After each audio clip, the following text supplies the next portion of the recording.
어제 정세현 민주평통 수석 부의장은 이 자리에서 남북관계가 6.15 정상회담 이전으로 돌아갈까 봐 걱정이라고 했는데요.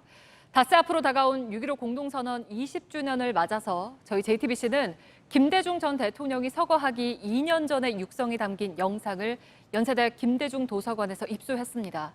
김 전 대통령은 역사적인 6.15 정상회담을 어떻게 돌이켜봤는지 먼저 박지윤 기자가 보도합니다. 평양에 도착한 대통령 전용기의 문이 열립니다.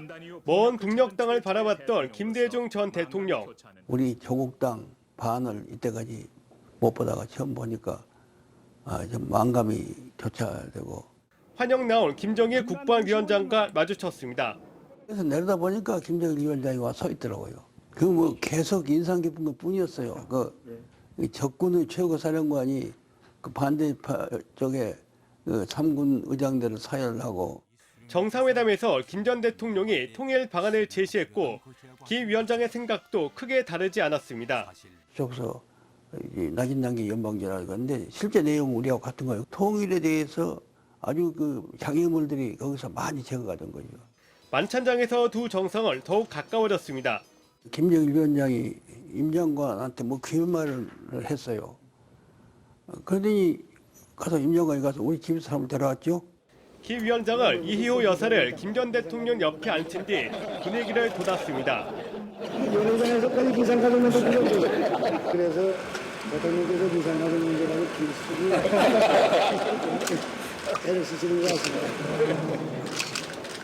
6.15 공동선언의 의미를 김 전 대통령은 이렇게 평가했습니다.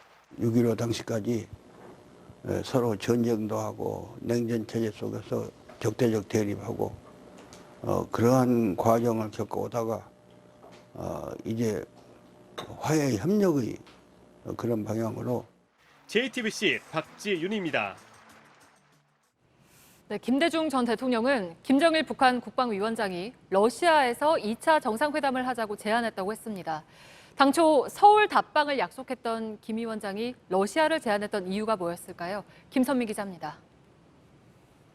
2000년 평양에서 열린 첫 남북 정상회담에서 김대중 전 대통령과 김정일 국방위원장은 서울에서 다시 만나기로 약속했습니다. 그런데 2년 뒤 김 전 대통령은 러시아로부터 뜻밖의 제안을 받았습니다. 그 러시아 땅에서 양 정상회담하되 한 것을 자기네가 추선하고 싶다. 같은 해 4월 임동원 당시 외교안보 통일특보가 방북했을 때도 김 위원장은 비슷한 말을 했습니다. 러시아의 이르크트크에서 만나면 좋겠다 하는 걸 제의를 대통령께 말씀드려라. 정상회담하면 괜찮은 것이다. 하지만 김 전 대통령은 서울 답방 약속을 지켜야 한다며 거절했습니다. 서울이 안 되면 제주도나 판문점이라도 와야 한다는 겁니다. 김 위원장이 서울 답방을 꺼린 이유는 무엇이었을까? 부시가 들어와서 그렇게 북한에 대해서 심지어 정권을 넘어뜨리려는 그런 태도까지 취하니까 미군이 주선하고 있는 남쪽 내륙에서 상당히 꺼리게 된 거죠. 국내 보수 세력도 부담으로 작용한 것으로 보입니다. 우익이라든가 이런 사람들, 군부 이런 데 대한 그 두려움도 있고 그래서. 결국 김 위원장의 답방은 이뤄지지 않았고 아들인 김정은 국무위원장이 판문점 남측 구역을 찾을 때까지는 다시 16년의 시간이 더 흘러야 했습니다. JTBC 김선미입니다. 이 같은 6.15 정상회담의 취지는 아직 제대로 뿌리를 내리지 못하고 있는데요. 정부가 오늘 정부 승인 없이 북한에 전단을 살포하고 쌀을 보낸 탈북민 단체 두 곳을 경찰에 고발하기로 했습니다. 북한이 남북 간 통신선을 끊은 지 하루 만입니다. 류정화 기자가 보도합니다. 대북 전단 50만 장 등을 대형 풍선에 담아 북한으로 날려보낸 자유북한운동연합. 페트병에 담은 쌀을 바다에 띄워 북으로 보내온 큰 셈. 정부는 탈북민이 대표로 있는 이 두 단체를 경찰에 고발하기로 했습니다. 정부 승인 없이 물품을 반출해 남북교류협력법을 위반했고 접경 지역 주민의 생명과 안전을 위협했다는 판단에서입니다. 통일부 권한으로 비영리법인 허가도 취소하겠다고 했습니다.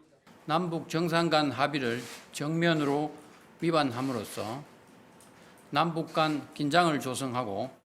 김여정 노동당 제1부부장이 대북전단 살포를 문제 삼은 지 엿새 만입니다.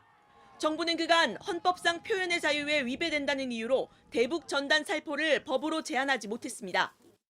하지만 공공복리상 명백한 위협이 있을 경우 표현의 자유를 일부 제한할 수 있다는 취지의 대법원 판례를 근거로 이번엔 사법 절차를 밟겠다고 했습니다. 정부는 판문점 선언 이행을 위한 법 제정 절차도 밟아 나가겠다고 했습니다. 탈북민 단체는 즉각 반발했습니다. 5년을 했는데 여태까지 정부가 다 알고 있으면서 아무 소리 없다가 김여정이 이러니까 이러는 거 아닙니까? 납득할 수도 없고. 자유북한 운동연합도 전단 살포 등을 예정대로 진행하겠다고 했습니다. JTBC 유정화입니다.